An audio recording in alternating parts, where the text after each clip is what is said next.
Welcome back to another episode of Too Much Pod Tar. Today's April 10th. We're looking back on history once again. And for this episode, I have Johnnie Black again. So welcome back to the show, of course, as always. Thank you. It's always nice to be here. Yeah, kind of nice having like switching off between guys. Like yesterday was Joey. I was on with Joey. Now today, got you again. And then for actually tomorrow, it'll be both of you guys for another one. So Yeah, that'll be fun. Because I don't know if we did we do any of the Today in Baseballs with three of us? I don't think so. No, the first ones I did with Nick, and then I did a bunch with you. So yeah. So that'll be cool. Yeah. That's gone. George Brett has just homered, and Billy Martin and the Yankees want the bat. Look at Martin. Well, what you're talking about, Frank, is that he's got too much pod tar. way too much pod tar. Kind of eventful day today. Not kind of spread out a lot. There's a lot of different things during different years, and just the first one I saw was 2017. Will Myers had the second cycle. I mean, in Padres history, as he joined Matt Kemp, who did it 2 years before that, after they had not gotten one, in their obviously the whole history. So, Will Myers sends one out towards left center field. That's going to get down. It's going to roll towards the track of the wall. Myers is headed for second base. He is thinking three. He could get the cycle. He will get the cycle. Standing at third base. The second cycle in the history of the San Diego Padres. And Will Myers does it tonight. Yeah, sorry, what was that? I kind of cut you off there with the video. No, that's all right. Yeah. Nah, he's kind of become like a, I don't know. He always has so much talent, and he had a couple decent years with San Diego, but he's kind of, I don't know, kind of fallen out of favor a little bit the past 2 years.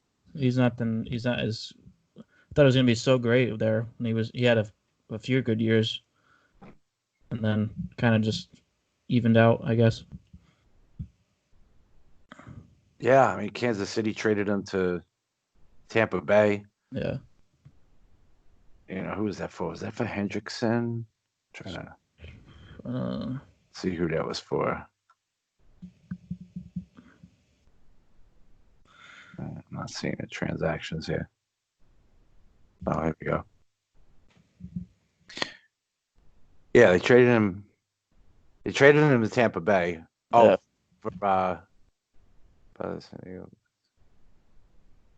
Yeah, it was Jake Odorizzi to Tampa Bay. Okay. So Wade Davis, James Shields. That's what I was thinking of. It wasn't Hendrickson. It was James Shields.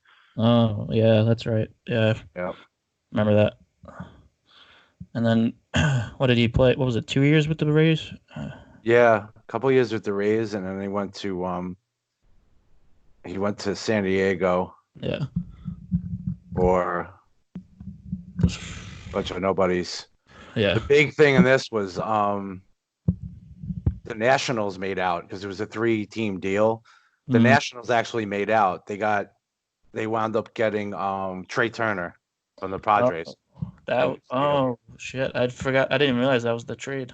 Damn. Yeah. There was a bunch of people involved in the trade. I mean, Jake Bowers, Rene Rivera, Birch Smith, Jose Castillo, Ryan Hannigan. Like, there was a bunch of people. Steven Souza. But damn. Yeah, Trey Turner was the player to be named later. Headed to the Nationals. Go figure.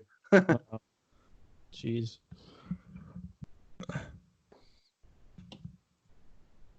Yeah, could you imagine the Padres had Trey Turner with Tatis in the infield? Oh my god, that would be insane. Yeah. Can't even imagine that. Yeah, and Machado, man, that would be like they probably put Turner. Probably wound up putting Turner in the outfield, honestly. Yeah, I would think so. Or maybe they wouldn't even sign Machado. I don't know. That's true. So. Yeah. Well, everything happens for a reason. Yeah. So. Yeah. The next thing we had up was that I saw was the Red Sox, the 6 hours and 49 minutes. Yeah. Beat the Yankees. 19 innings. Jeez. Yeah, that was crazy. I think I remember watching that game. It's like 19 innings. Oh my God. And it was 14 minutes longer than their previous longest game. The Red Sox. That's like the equivalent of 2 games. Yeah. Pretty much, yeah. 19 innings, yeah. Yeah. The Red Sox and Yankees play a lot of long games like that. Yeah. They average like 4 hours. Yeah, it's crazy what their games have always been like that. Yeah. Which definitely makes Manfred cringe. He's like, oh, here we go again. Well, that's the thing. The Red Sox and Yankees, they skew the whole average time of play. Yeah. It's just that, if you took the average time of a game and just took the Yankees Red Sox battles out of it, you might be all right and get under 3 hours. Oh yeah. Definitely. Which he's like trying to make it so it's like whatever, 3 hours, even less than 3 hours long, like averaging that. Like why does it matter? Like real baseball fans, like they don't care how long a game is. You want to be, especially if you go to the game at the stadium, you want to be there as long as possible. Like who cares if it's 3.5 hours? Yeah. Like. Yep. So we talked about like he's trying to change the game when the game doesn't have to be changed. Like. Marketing is the problem. So, but anyway, the next thing we had up here, a couple milestones that were reached in 2015. Aroldis Chapman, he got the most saves for a Cuban-born player. So he saved his 115th game against the Cardinals. So that was a pretty special moment. Past Piner Del Rio, the player from there, Danis Baez, who had a 10-year career in the major leagues. And then also that same day was the same year was Mark Buehrle, who he ended up getting his 200th win. And he was on in a Blue Jays uniform. The first one was Roger Clemens. So, a couple nice milestones there. Yeah, and Chapman's still going. Yeah. Now he's years ago. Yeah.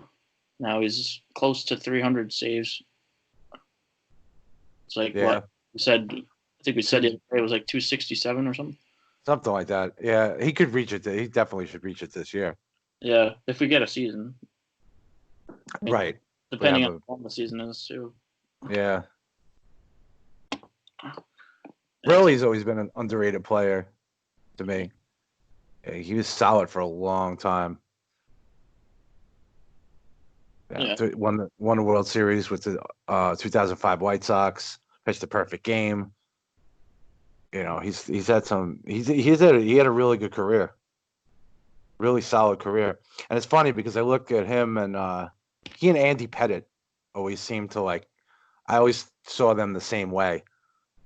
Kind of the lefty, always throw to 200 innings, always come up big for your team when you need you. Consistent winner, not a big strikeout guy, doesn't throw real hard. I don't know. Buehrle and Pettitte are always similar to me. And even looking at their career stats, they're very similar pitchers. Oh, yeah. I agree with that. The next one we have up, let me see. Is there anything interesting? The Red Sox ended their sellout record. Mm-hmm. Yeah. Regular season. Back to the Sox again. 794 sellouts. 8-5 loss to the Orioles at Fenway. They surpassed the record that was the Jake in Cleveland, Jacobs Field, established by the Indians when they opened that up. And then with the addition of postseason games, they actually broke the Portland Trailblazers mark of 814 consecutive sellouts, which is hard to believe that the Portland Trailblazers held that record. Well, our boy Josh Elias over at the Score Crew will be happy about that. Mm-hmm. So the Red Sox have the record in all of major professional sports with 820 sellouts when you include the postseason. Yeah. That was pretty interesting. Yeah, that's interesting. Yeah, it's hasn't been. I don't know how close someone's gotten to that now. I don't know how many. Yeah, I don't know what the current, like the active streak would be. Yeah. So let's see, 700. That would be what? That's like. It's like 4 seasons or something. Yeah, almost 5 years. Yeah.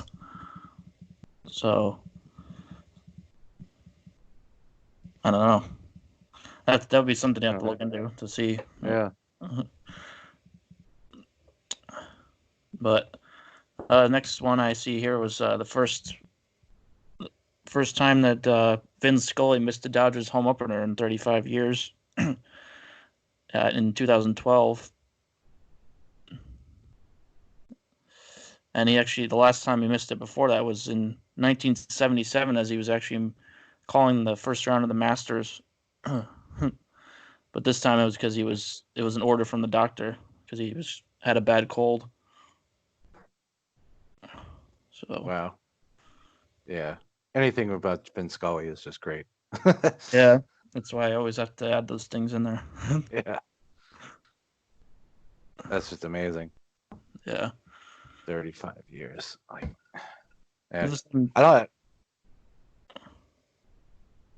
wonder if he even missed another game. Like, I mean, I can't imagine him missing many. I know toward the end he wasn't traveling much with the team and stuff like that, but no. But yeah, it's him like the Yankees radio announcer John Sterling. He didn't miss many games either. And then last year actually he was sick and then missed a few. It was like the first time in like forever that he missed any games. Yeah. Yeah, these guys, this is what they do, man. They live for this. This is their, it's not just a job. Yeah. Like this is what they're all about. Mm-hmm. I guess I don't suppose I'd miss many games either if I had that. No. If I had that job, you get to go watch baseball and like announce it for 3 hours. Like, I don't think I'd miss many games either. Yeah, I wouldn't. No, I wouldn't.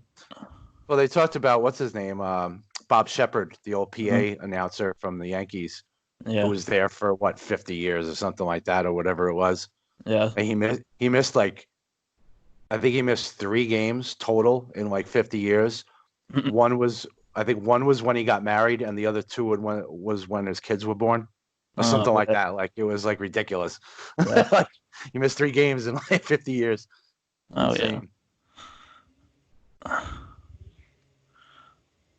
Yeah, I mean, you have no reason to call off of work if you love your job. So. Yeah, exactly. Yeah, so 2012, I remember this. I was surprised this guy never got a job again either, but I guess this was part of it. The Marlins suspended their manager, Ozzie Guillen, 5 games after he praised Fidel Castro in a magazine interview. Comments of the outspoken skipper deeply offended the large Cuban exile community living in Miami. I remember that when he did that. I was like, oh boy, this guy's done. And sure enough, I don't think he's gotten a job again. I don't think so. Not as a manager anyway. I don't know if he's still even involved in baseball but that was pretty bad. Oh yeah. I mean, I was like, at the time when I saw it, I was like, what the hell is this guy doing? Like, damn. I said the last thing I found on him was he's managing in Venezuela actually right now. Oh, really? Yeah. Huh. But yeah, of all things, I mean, the Marlins manager too. I don't know. He was a pretty fiery guy. I mean, I don't think Ozzie really cared about like what anyone thought of him. But I mean, this was definitely over the top. But yeah, he was, he was pretty good for like sound bites and stuff. Even back when he was with the White Sox, speaking of the 2005 World Series, he was their manager. And he was always like fiery and like didn't care about the press conferences and stuff. He would just say whatever he wanted. But this was the last straw, I think. This is going a little overboard. Yeah.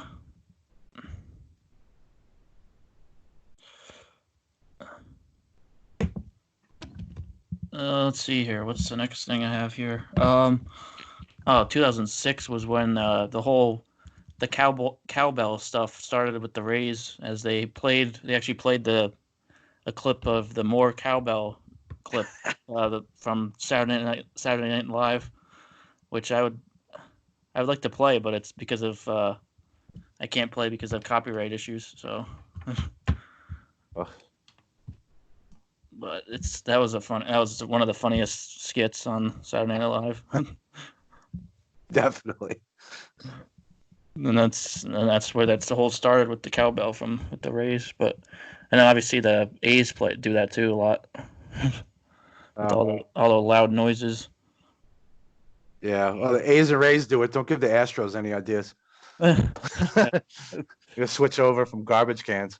Yeah. Yeah, that skit was hysterical, man. Christopher Walken. Oh my God, Will Ferrell. That's classic. That's just classic. I didn't realize that the Rays even did that back then, that long ago. Yeah. Wow. The skit was from 2000, so. Wow. I know the skit was old, yeah, but I didn't realize that they adopted it as like one of the things. Yeah. That it was long ago. Yeah, it was pretty funny. I came across that one and I was like, oh, that's pretty interesting. Yeah. That they actually played the video, like they played the video on the big board.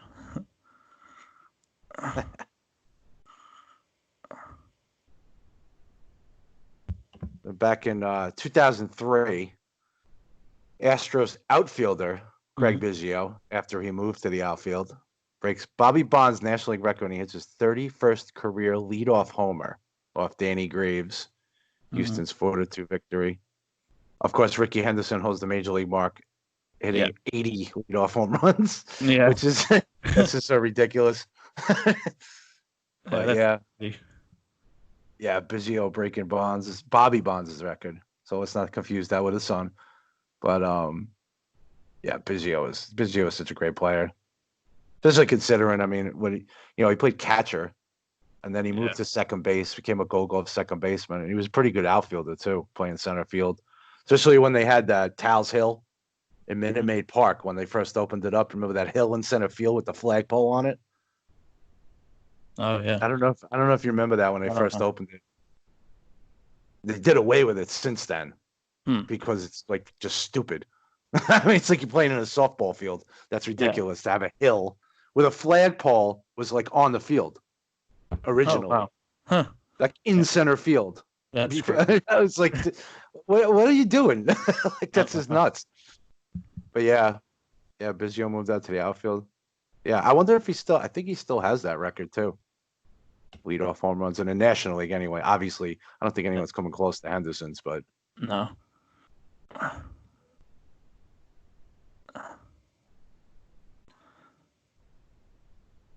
Yeah, I don't know. I'm trying to think if there's been any that got close to that one. No. Yeah, I can't think of a lot of guys that have power hitting leadoff hitters. Yeah. Oh,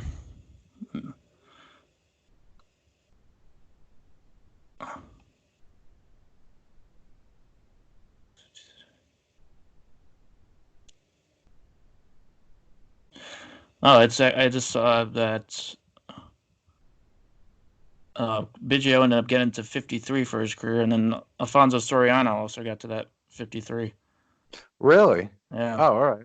So they're both tied for second in all of baseball. Oh, wow. Yeah. Okay.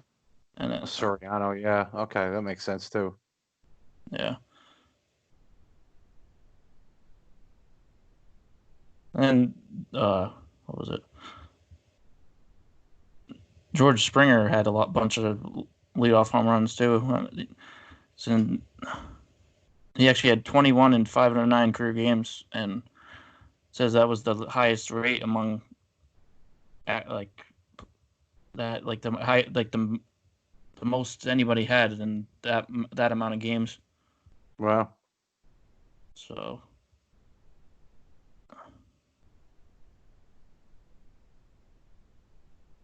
Yeah, I think there's a couple guys that can kind of get close to that, maybe. Yeah, yeah. Because I don't know how many he has now. That was 2018 when he had 21, so he probably has more than that now. Yeah. So he might be close to 31. Of course, that's not really because, I mean, that's obviously NL for Biggio, but I guess so it'd still be an Astros record, though, because obviously. Yeah. So, interesting. In 2000, Ken Griffey Jr. as we'll have another thing on him a little bit. He became the youngest player in Major League history to hit 400 home runs in a career, to passing Jimmy Fox as he reached it in 107 days. I mean, he was 107 days younger than Jimmy Fox when he did it in 1938. And now I think, what was it? I think A-Rod became the youngest after that, if I'm not mistaken. Yeah, possibly. I know he. Yeah, I think he was. I don't know. But then also, in another thing on Junior, he hit his first career home run on his first pitch that he saw in 1989. On it, it's also his dad's birthday today, so he did those two things on his dad's birthday. His dad's turning 70 today. Yeah. Ken Griffey Sr. Couple rings. And is going to play in center field for them. Whips that one to left field. First swing is deep. Kittle back. Goodbye, home run. His first swing at the Kingdom.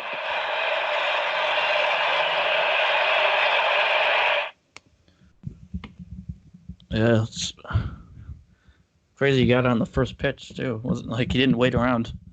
Yeah. Jumps all over it at the home park. Yep.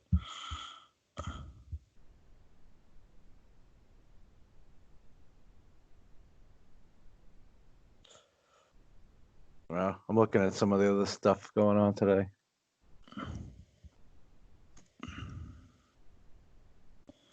Yeah, not too many things.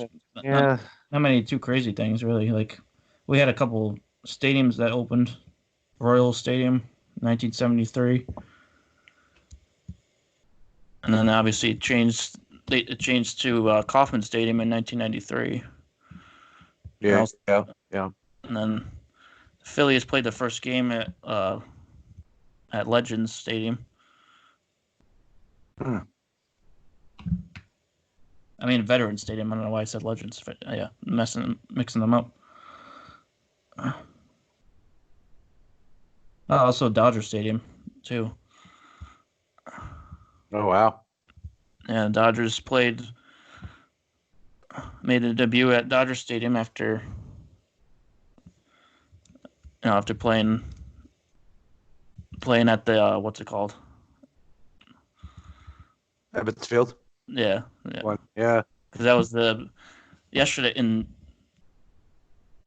in baseball history. It was when they opened up Ebbets Field in whatever year it was. I forget. 1914, 13. Yeah, it was pretty old. Yeah. So.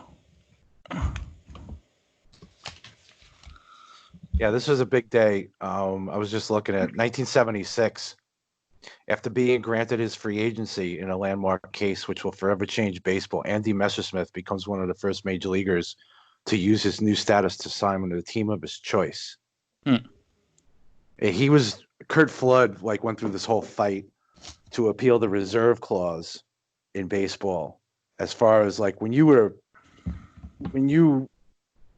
on a team, you're basically owned by the team. There was no arbitration years. There was no years of control. Your team controlled you until they either traded you or you left and retired. Like, so that's why a lot of players before, say, 1970, played for the same team their whole career because they had no choice, really.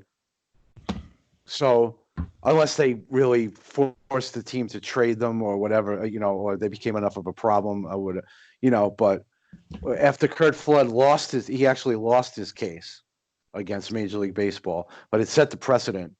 And then Marvin Miller, who will be inducted into the Hall of Fame this year, was the head of the Baseball Association, pushed for it, and finally they got basically free agency, whereas a team couldn't control you your whole career. I don't remember the exact details. I'd have to look more into it of how it was structured originally, but that's started at basically where we are now, where teams have, 6 years of control, 3 years of arbitration and stuff like that. Like it's been fine-tuned, but yeah, Andy Messersmith was the first player to sign with a new team as a free agent on today, 1976. So it was actually a pretty big deal. Yep. These guys have a lot, and everyone who plays now that like gets to go to free agency and make these hundreds of millions of dollars can tip their cap to Marvin Miller, Andy Messersmith, and Curt Flood. Yeah, for sure. Yeah, it's obviously Garrett Cole's happy. Yeah, so was Harper and Machado. All these guys, everybody. Yeah, and then another interesting one that was 1962 that the Colt 45s made their debut, which of course now they're the Astros. They were at Colt Stadium at the time.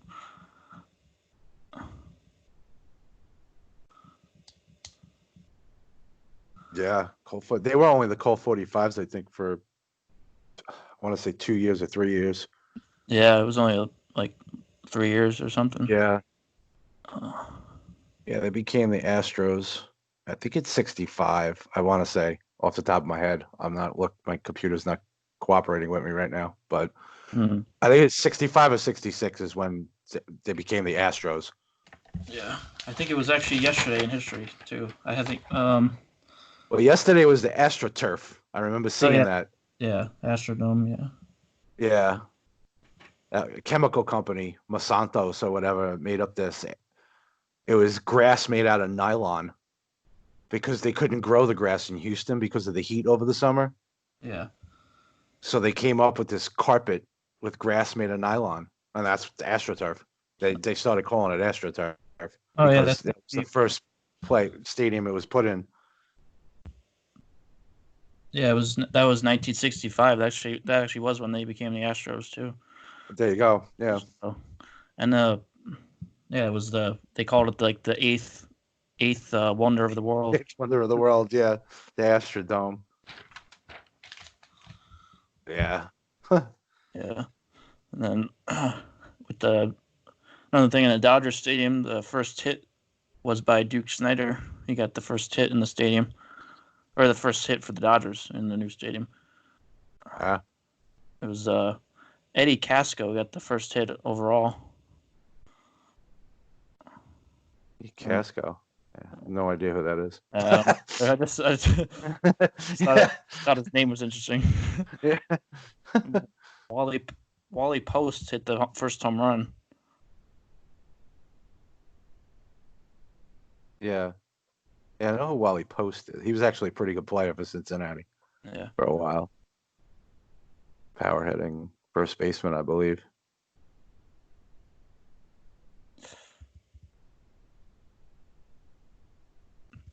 Oh yeah. Go ahead. Yeah.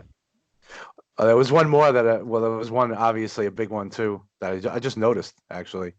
In 1947. Oh yeah. During the sixth inning of an exhibition game against minor league team at Ebbets Field, Dodgers president Branch Rickey announces that they purchased a contract of Jackie Robinson from the Montreal Royals of the Negro Leagues. Yep. And he'll report immediately to the Dodgers. So yeah, that's a big one. Today he was signed, and then I believe he made his debut 5 days later on April 15th. That's why April 15th is Jackie Robinson Day. Yeah. I believe that's when he made his debut with the Dodgers. Yeah. So we'll be talking about that again in 5 days. Yeah, that's a big one. That's a big one.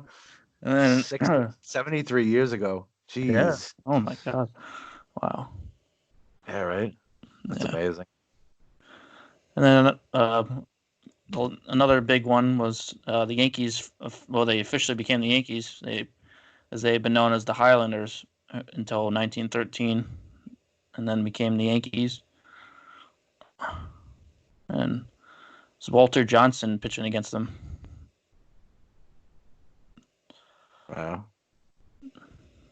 And he gave up an unearned run in the first inning, and then ended up not giving up another run for 56 straight innings.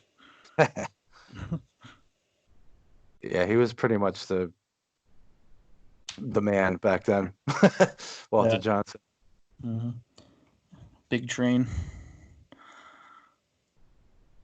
Yeah, he was doing stuff like, I mean, his strikeout record lasted forever. Yeah. Not just for his strikeouts, but for the amount of innings he pitched and stuff like that. I mean, 3,500 strikeouts. Like, no one even touched 3,000 for years and years and years, because it just wasn't the game. But he just, he had that. Yeah. Yeah, that's a record a lot of people thought wasn't going to be broken. No.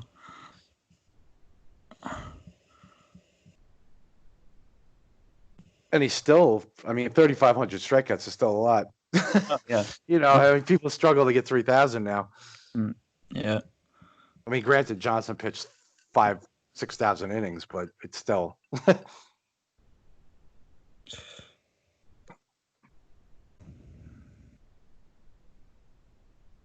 Oh, he brought the Senators, which are, the original team of the Minnesota Twins. Of course, I have to get my Twins in there. Oh yeah. But yeah, the Senators were the original Twins, and Walter Johnson pitched them to a World Series in '24. Yeah. So they actually had the first one, and a lot of people say that it's what it was, the famous play and then movie Damn Yankees. Mm-hmm. Yeah. That was based on that. Oh. That the guy from the Senators sells his soul to the devil to beat the Yankees. Damn.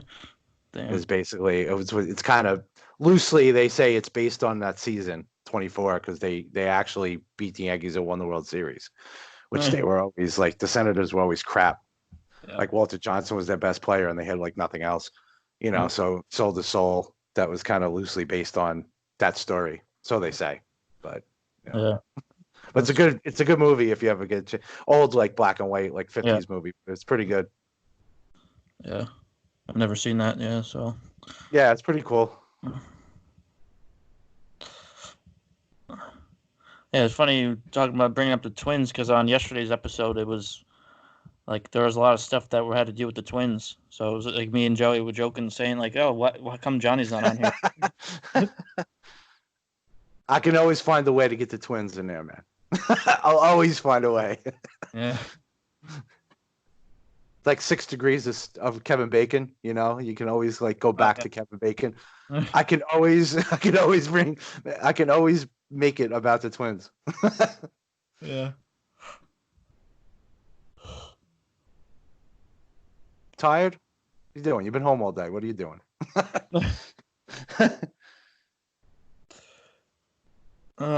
Yeah, but I guess there's nothing else to talk about on this day, really. Yeah. I just want to shout out what we said about the birthday. Ken Griffey Sr., 70 years old today.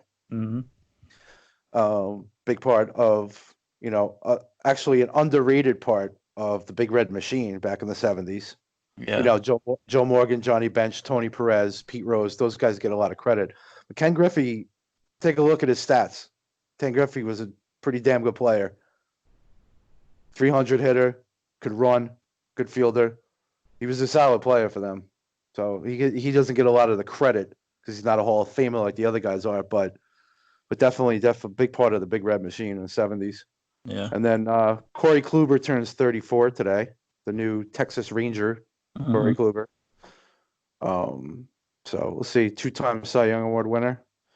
You know, he had the injury, got the ground ball off the arm, broke his forearm, and it struggles coming back and stuff. But he goes into this season whenever we start healthy. We'll see. See if he can get that back, you know, bounce back, throw the 200 innings, and do something for the Rangers out in the AL West. So happy birthday to those guys. Yeah.